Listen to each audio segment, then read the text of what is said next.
তার হাজব্যান্ডকে মারধর করা হয়েছে, ভিডিও করে এনে তাকে দেখানো হয়েছে যে তুই যদি আমাদের সাথে এই কাজ না করিস তাহলে তোমার হাজব্যান্ডকে মেরে ফেলা হবে। এই ভয় দেখিয়ে তার উপর অত্যাচার করা হয়। গত 25 তারিখ একজন বাদিনী ফতুল্লা থানায় একটা ধর্ষণ রিলেটেড একটা মামলা করে। সেই মামলাটা যখন রুজু হয়, মামলা রুজু হওয়ার পরে বিভিন্ন ইলেকট্রনিক এবং প্রিন্ট মিডিয়াতে এটা নিয়ে ব্যাপক আলোচিত হয়। এটা নিয়ে আপনারাও অনেক বিভিন্ন প্রায় ম্যাক্সিমাম পেপার এবং টেলিভিশন এটা কভার করেন। এটার এই ডকুমেন্ট আমাদের কাছে আছে।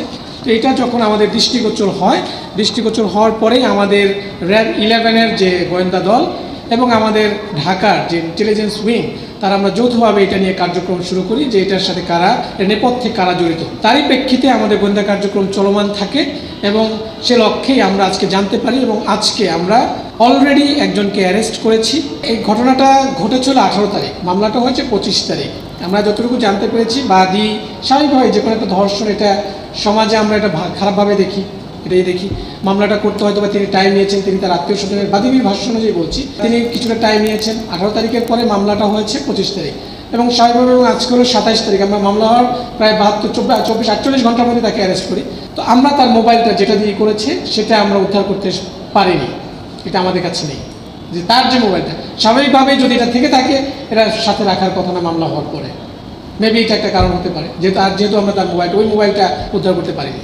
ভিডিওটা তো ধারণ করেছে যারা অপরাধী, তাদের মোবাইলে ভিডিও ধারণ করছে, সেটা এনে ওই বাদিনীকে দেখিয়েছে, ভিকটিমকে দেখাইছে তার হাজব্যান্ডকে মারধর করা হয়েছে, এভাবে করে মেরে ফেলবো, যেটা বাদিনীর ভাষ্য এবং এজাহারের ভাষ্য সেটাই বলছে।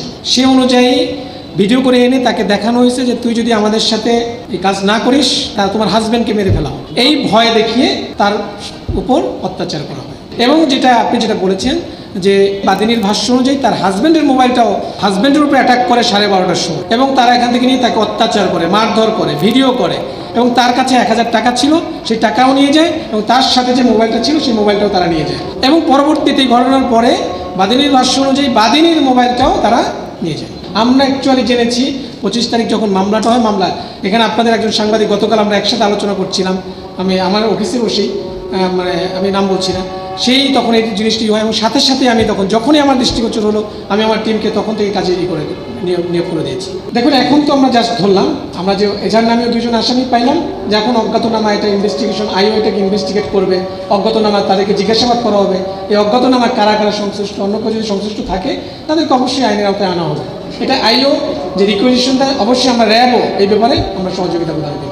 আমাদের র্যাবের দরজা দিয়ে আসতে কোনো জায়গায় কেউ না করে নাই, আমাদের কখনোই কাউকে না, অভিযুক্ত যে কেউ যে কোনো বিষয়ে অভিযোগ দিতে পারে। দেখেন র্যাবের কিছু স্পেসিফিক ম্যান্ডেট আছে, আমরা আমাদের স্পেসিফিক ম্যান্ডেট নিয়ে কাজ করি, আমাদের ম্যান্ডেটের বাইরে গিয়ে কাজ করার সুযোগও নেই। আমরা আমাদের স্পেসিফিক ম্যান্ডেট, কোনো ভিকটিম যে কোনো অভিযোগ আমাদের কাছে দিতেই পারে। এখন যেটা আমাদের করণীয়, আমাদের যে টাস্কিংয়ের মধ্যে পড়ে আমরা অবশ্যই সেটা করব, সেটা করতে কোথাও কিন্তু না করা হয় না।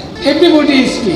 আমরা তো service provider for the nation, আমরা আমাদের সার্ভিস সবার জন্যই প্রোভাইড করবো, বাট যেটা আমাদের আপনারা জানেন যে আমাদের এখতিয়ারভূত হতে হবে, যেটা আমাদের র্যাবের এখতিয়ারভূত অবশ্যই আমরা সেক্ষেত্রে আমরা কাজ করব।